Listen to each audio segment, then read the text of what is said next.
Trong các tập tiếp theo của phần 5 đấu phá thương khung, sau khi bị hỏa mãng khổng lồ nuốt vào trong cơ thể, nhờ dược lão bảo vệ, Tiêu Viêm trong lúc bất tỉnh đã rất may mắn không bị dị hỏa luyện hóa. Thế nhưng, cũng vì vậy mà linh hồn dược lão lại một lần nữa rơi vào trạng thái ngủ say. Và trong lúc buồn chán nhất, thôn Thiên Mãng lại đột nhiên xuất hiện. Tuy nhiên, bởi vì hỏa diễm có khả năng thiêu đốt linh hồn, thế nên Mỹ Đỗ Toa đã rất nhanh chiếm được quyền kiểm soát và đi ra bên ngoài. Thế nhưng, vừa khi đi ra và chứng kiến mình bị vây nhốt ở cái nơi cổ quái kia, Mỹ Đỗ Toa đã rất tức giận. Mặc dù vậy, dưới sức nóng của dị hỏa, nàng cũng không thể thoát được ra ngoài. Hiện tại, nàng chỉ có thể cùng với Tiêu Viêm chờ đợi ở đây mà thôi.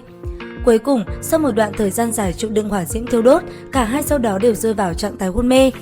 Tuy nhiên, trong lúc hôn mê, Tiêu Viêm lại vô tình được địa linh đan tẩy tủy luyện cốt. Cũng nhờ vậy, sau khi tỉnh lại, anh ấy đã chính thức đột phá đấu vương. Sau đó với tâm pháp cùng tốc độ kinh người, thêm vào đó, cơ thể hiện tại đã quen dần với dị hỏa. Bởi vậy, chỉ trong tích tắc, Tiêu Viêm đã bắt được bản thể của Vẫn Lạc Tâm Viêm và tiến hành quá trình luyện hóa dị hỏa. Nương theo đó, Vẫn Lạc Tâm Viêm cũng chậm rãi tiến vào trong kinh mạch và dựa theo lộ tuyến của công pháp Phật Quyết dần dần tiến tới. Thế nhưng, ngay khi đi vào, nó cùng với Thanh Liên Địa Tâm Hỏa lại phát sinh tình huống bài xích. Cũng bởi vậy, cơ thể của Tiêu Viêm liền xuất hiện cảm giác đau đớn. Mặc dù vậy, cũng như lần trước, cho dù dị hỏa chống trả mãnh liệt thế nào, nam nhân kia cũng không lùi bước. Cuối cùng, anh ấy cũng đặt được dị hỏa vào trung tâm của phần quyết công pháp. Nương theo đó, nơi đây cũng sáng bừng lên. Tuy nhiên, sau khoảnh khắc đó, anh ấy lại một lần nữa ngất đi, còn dị hỏa nó vẫn đang từ từ dung nhập lại.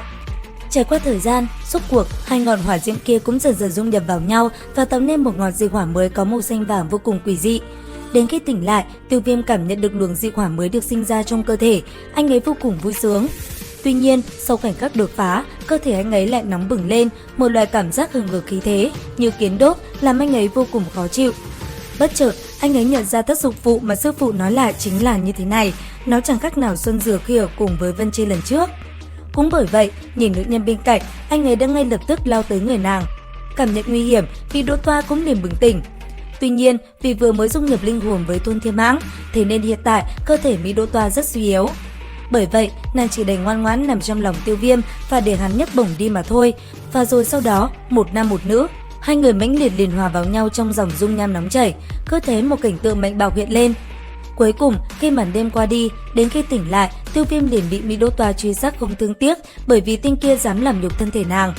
Tuy vậy, sau một hồi đuổi bắt, Mỹ Đỗ Toa đã không thể làm gì được nam nhân kia. Không những thế, nàng còn bị hắn ta rủ rỗ cùng nhau liên thủ phá tháp. Và nghe thấy những lời đó, Mỹ Đỗ Toa cuối cùng đã đồng ý và liền hợp lực liên thủ cùng với Tiêu Viêm phá tháp đi ra bên ngoài. Tuy vậy, nàng cũng thề với lòng mình, chờ sau khi đi ra được bên ngoài, nhất định nàng phải lấy được mạng của tên gia hỏa kia. Còn Tiêu Viêm, sau khi thuyết phục được Mỹ Đỗ Toa, anh ấy rất nhanh đã tiến hành quá trình phá tháp. Nương theo đó, từ trên người anh ấy cùng Mỹ Đỗ Toa, một luồng năng lượng cực kỳ kinh khủng đã bạo nộ hung hăng đánh mạnh vào phong ấn dưới chân tháp. Ở bên ngoài, đang trong lúc mọi người tụ hợp đông đủ, sau khi cảm nhận được rung động, bọn họ tưởng dị hỏa bạo động, nhất thời đã liền đóng cửa tháp lại. Thế nhưng, ngay sau khi bọn họ còn chưa kịp đi tới chỗ phong ấn thì đột nhiên, từ bên trong tháp, một vụ nổ đã liền bạo phát. Và ở trong trung tâm của nó, một thân ảnh nam nhân với đôi cánh xanh cũng liền xuất hiện, sau đó nhìn về phía bức tượng đá ở phía dưới. Lúc này đây, thân ảnh kia hít sâu một hơi rồi ngẩng đầu nhìn lên bầu trời nói: "Tiêu Viêm, ta đã quay trở lại rồi đây." Nương theo thanh âm chấm dứt, ở phía dưới tất cả đều vô cùng ngơ ngác, bọn họ không có nghe nhầm, cái tên Tiêu Viêm vừa xuất hiện. Và quả thực, đây chính xác là Tiêu Viêm, nhìn thấy hắn ta, mọi người vô cùng vui sướng, tên gia hỏa này thật là khiến người ta kinh ngạc.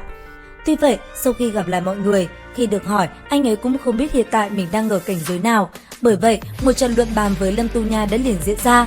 Phải biết rằng, trải qua 2 năm, Lâm Tu Nha cũng đã đạt tới ngũ tinh đấu vương.